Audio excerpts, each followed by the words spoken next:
Welcome back to the Secondhand Showcase, everybody. On this episode, we have a gun that's pretty notorious or infamous if you're a big fan of James Bond movies. This is a version of that. This is a Walther PPK. Now, I believe James Bond carried a Walther PP, which is a little bit bigger than this. So PPK, the K meaning Kurtz or short.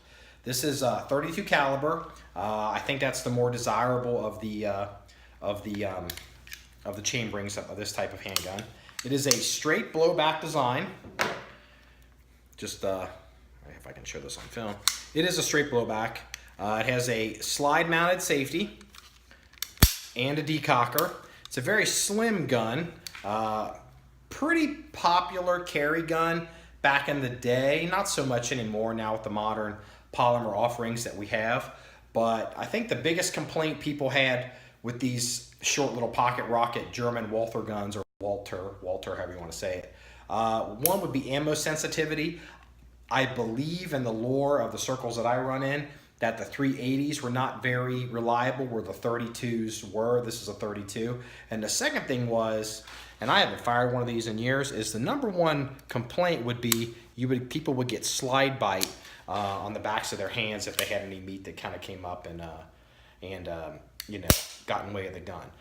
This particular example is a pre-68, so it's a German-made gun. That really matters to the collectors. Let me see if you can actually see the proof marks from Germany, that little deer antler logo that they use. After 1968, a firearm like this was basically classified as a Saturday night special, and they couldn't really get them into the country anymore.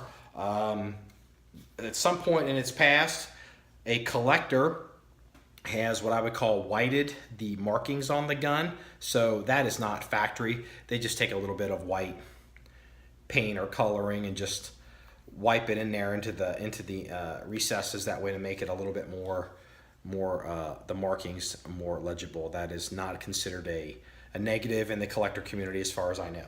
But what is considered a positive in the collector community, you set this down with the obligatory rag. This particular example comes with box and papers. So it has a flush fit magazine, a extended pinky safety magazine, the original box lid. Is there a price on there? Cal 7.62 millimeter or 32. The box is in very good shape considering its age, and it has the operator's manual. And oh, here we go. I'm just figuring out with you guys. There's the operator's manual that came with this gun from Germany, and it even has a brass cleaning rod that goes. You can use it to clean the gun. I do not see a brush or anything like that, but you get what you get. If you're interested in knowing more about this gun, please visit our website, john1911.com. That's john1911.com. I'll have a link in the article describing this gun, and you can contact the dealer directly through that link, or if you would like, you could just hunt down Shooter Supply in Loveland, Ohio, and contact them directly. Remember, it's all about shooting guns and having fun. Everybody, have a good day.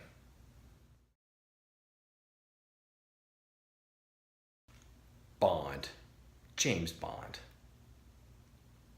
I'm not cool enough for that.